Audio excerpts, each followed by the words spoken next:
alebo manažéri. Študijná oblasť cestovného ruchu, ak chcete uplatniť v službách cestovného ruchu a najmä sa pozrieť do sveta. A ak máte umelecké sklony a talent, sú tu pre vás oblasti umeleckého zamerania, dizajn a styling.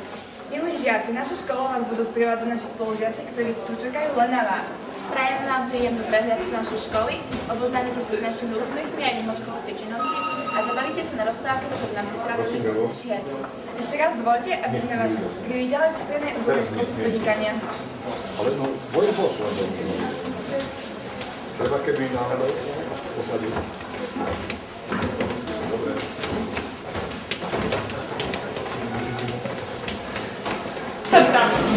Učiteľa aj nás. No však s nimi vás... Takže by nás bolo byť. Ale vybená. Co zoberiem, dievčatá?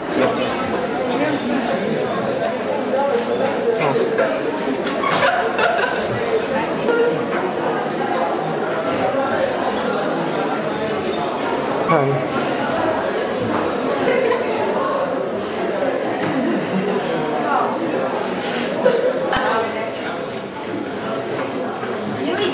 Vítame vás v našej škole, stredná odborná škola podnikania. V našej škole môžete študovať v študijných oblastiach. Ekonomika a podnikanie, ak chcete byť v budúcnosti úspešnými podnikateľmi alebo manažérmi. Tiež je tu študijná oblasť cestovný ruch, ak sa chcete uplatniť v službách cestovného ruchu a najmä sa pozrieť do sveta. A ak máte umelecké sklony a talent, pre vás oblasti umeleckého zamerania, dizajn a styling. Milí žiaci, naša škola vás budú sprevádzať naši spolužiaci, ktorí tu čakajú len na vás. Prajeme vám príjemný prehliadku našej školy. Oboznámite sa s našimi úspešnými a mimoškolskej činnosti a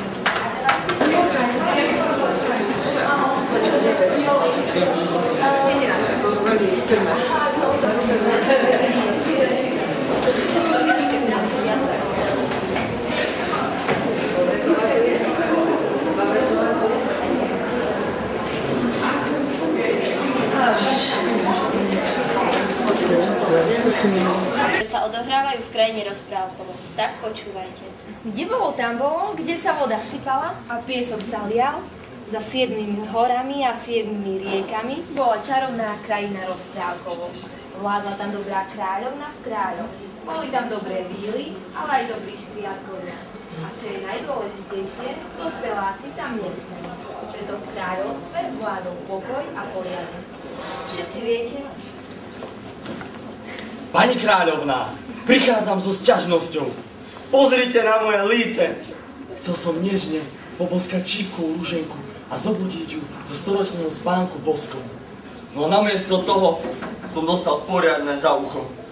Statočne som sa presekával nielen cez trne, ale aj haldy odpadkov. Vyzerám, ako keby ma vytiahli práve z kontajnera. Rúženka zavrčala, aby som jej dal pokoj. Tak jablko, čo som ja, morča alebo králik? Ja som si radšej dala papáju, kiwi, alebo ešte lepšie, trocha trávy, nech sa dáme do nálady. Silnenka, čo ti šive? Mariška v našom kráľovstve. Chceš pokaziť deti? O tom ani nesmívali. Hej, Sneurka, to máš tu dva trošky. Počúvajte, kráľovníčka. Zamka som síce macovku, aj sestry v pivnici, ale nepáčia sa mi šaty, ktorých mám byť na bál. Princ je nemožné hlúpe decko a kráľovstvo je honca má prázdnu pokladnicu. Nemyslíte si, že veziem do takého hlúpeho manželstva, keď všade okolo je plno bohatých 80-tníkov. To som všetci zblázili. Čo mám urobiť ja, aby som moje krásne kráľovstvo vrátila do starých krajníčov? A čo neskúpuje, ako má. Nikde nemenej rozprávky a postaviť nech robia to, čo majú a nespôsobujú svoje krásne kráľovné žalúdočné. Pani kráľovna, prišiel som sa sťažovať.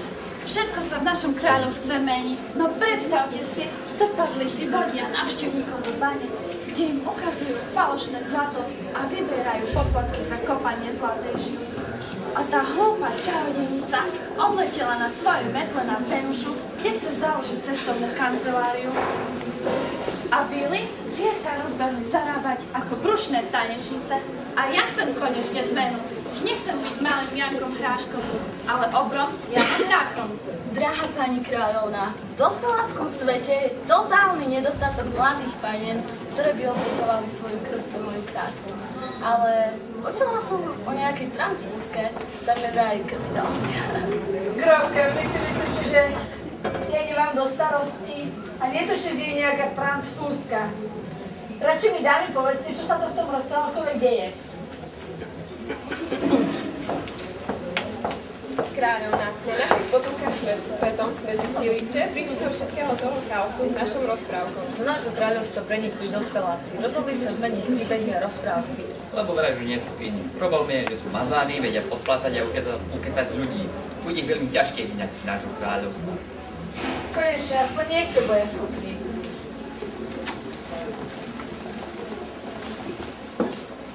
Tak, ako sa vám páčila dnešná rozprávka? Že bola trochu iná? To nevadí. Sme predsa moderní, musíme otvárať dvere do sveta a musíme byť iní. No a že je v rozprávkove chaos? Nevadí. Zvykneme si. Veď sa hovorí, že človek si zvykne aj na šikany.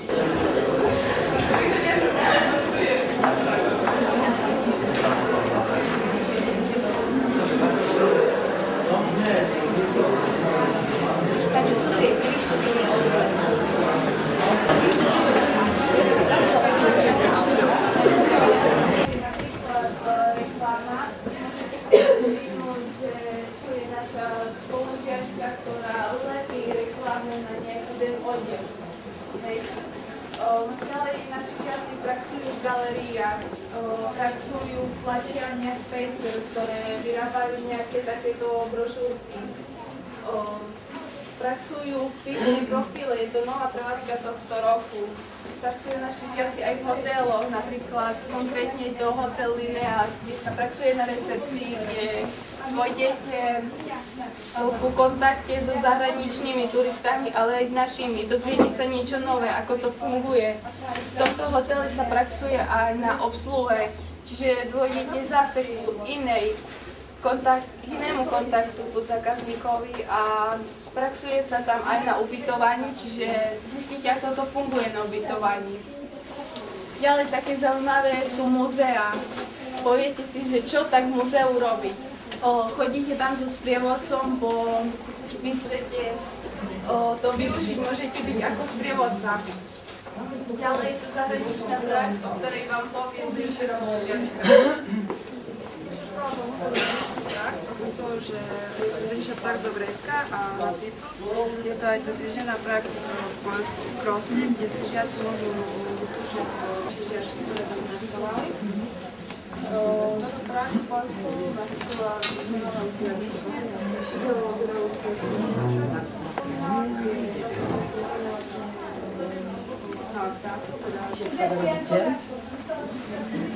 Takže takéto zaujímavosti tam oni majú a boli sme účastní aj tejto práce, aj tie ružičky sme zberali a robili sa to. Večer, ako to niekedy vyzeralo, na stole vyzerala pani Paulečka, ktorá bola preváslená a chvíľa som sa čula. Vidíte, že stôl je taký skromný, nie je to ako v dnešnej dobe. Na stole bolo tradičné jedlo, bovarky, orechy, ktoré predstavujú zdravú výživu. V dnešnej dobe tiež sa stretneme na stole s oplatkami, medom a cesnakom. Ak si všimnete, jablko je prekráte aj tá hviezdička. Gazda ho rozprával a symbolizuje to šťastie a súdržnosť z rodiny. Ak si všimnete, je tu zrno, pšenica, ovoc a kukurica. Čo to znamená, alebo predstavuje? Znamená to, že ľudia v dobe si vážili, čo mali. Čiže pre nich bol najdôležitejší ten chlieb. Preto to bolo na stole a symbolizuje to.